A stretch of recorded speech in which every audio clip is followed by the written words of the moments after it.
विपक्ष के तथा कथित गठबंधन INDIA की एक बड़ी बैठक दिल्ली में होने जा रही है। सीट शेयरिंग का फार्मूला तय होगा। लालू प्रसाद यादव भी दिल्ली पहुंच चुके हैं, ममता बनर्जी भी दिल्ली पहुंच चुकी हैं, अखिलेश यादव के बारे में सूचना है कि वो भी दिल्ली पहुंच गए हैं। देखिए, चूंकि इन लोगों का गठबंधन है विपक्ष का, तो उसमें बैठक जरूर करेंगे। अभी 3 राज्यों में इनका आपस में गठबंधन नहीं हो पाया, और ये अब सीटों के बंटवारों के लिए जो बैठक करने जा रहे हैं उसमें विवाद भी होना निश्चित है, और नहीं भी विवाद होगा तो एक दूसरे को हराने का प्रयास ये लोग खुद करेंगे, वो मदद करने का काम नहीं करेंगे। इसका उदाहरण 2019 में उत्तर प्रदेश में सपा और बसपा का गठबंधन है।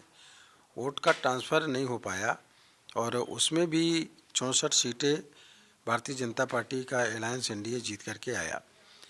तो मोदी जी के नेतृत्व में 2024 में जो चुनाव होगा उसमें बड़े पैमाने पे जनता वोट देगी, और जो विपक्ष गठबंधन है उनके सपोर्टर को भी मोदी जी की नीतियों के जन कल्याणकारी नीतियों का फ़ायदा मिल रहा है।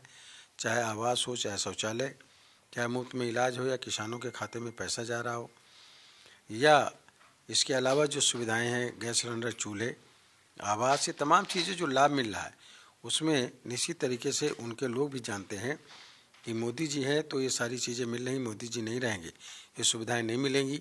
इसलिए निश्चित तरीके से 2024 के लोकसभा के चुनाव में मोदी जी के नेतृत्व में, BJP के नेतृत्व में NDA को वोट करेंगे। कमल पर लोग बटन दबाएंगे। 400 से ज़्यादा NDA की सीटें और 350 से ज़्यादा भारतीय जनता पार्टी को सीटें जिता करके लोग भिजवाने का काम करेंगे।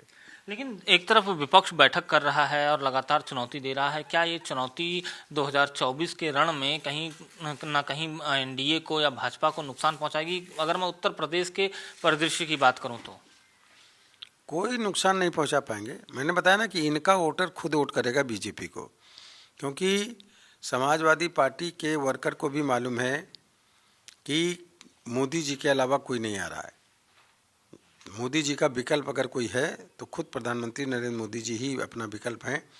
अभी तक विपक्ष में कोई विकल्प नहीं बन पाया है, और विकल्प इतनी जल्दी बनने वाला नहीं, क्योंकि जन कल्याणकारी योजनाएं जो मोदी जी ने लागू किया है, जिसकी वजह से पूरी दुनिया में लोकप्रिय है। हिंदुस्तान की तो अलग बात है, पूरी दुनिया में लोकप्रिय है। और इसके लिए जो है विपक्ष का जो समर्थक है, वोटर है, वो भी लोकसभा के चुनाव में भाजपा को वोट करेगा, NDA को वोट करेगा। मोदी जी की सरकार ही बनाए रखना चाहती है जनता इस देश की, चाहे किसान हो, मजदूर हो, नौजवान हो, बुजुर्ग हो, महिलाएं हो, व्यापारी वर्ग हो, किसी वर्ग, किसी ट्रेड के लोग हों। बहुतायत में लोग मोदी जी की ही सरकार को पसंद कर रहे हैं, क्योंकि मोदी जी ने जो है ये राष्ट्र का गौरव बढ़ाने का काम किया है। पूरी दुनिया में हिंदुस्तान का नाम एक बेहतर देश में और विकसित देश में बनाने का जो काम शुरू किया है, जिसकी वजह से लोग मोदी जी के समर्थक हैं और मोदी जी के पक्ष में खड़े हैं।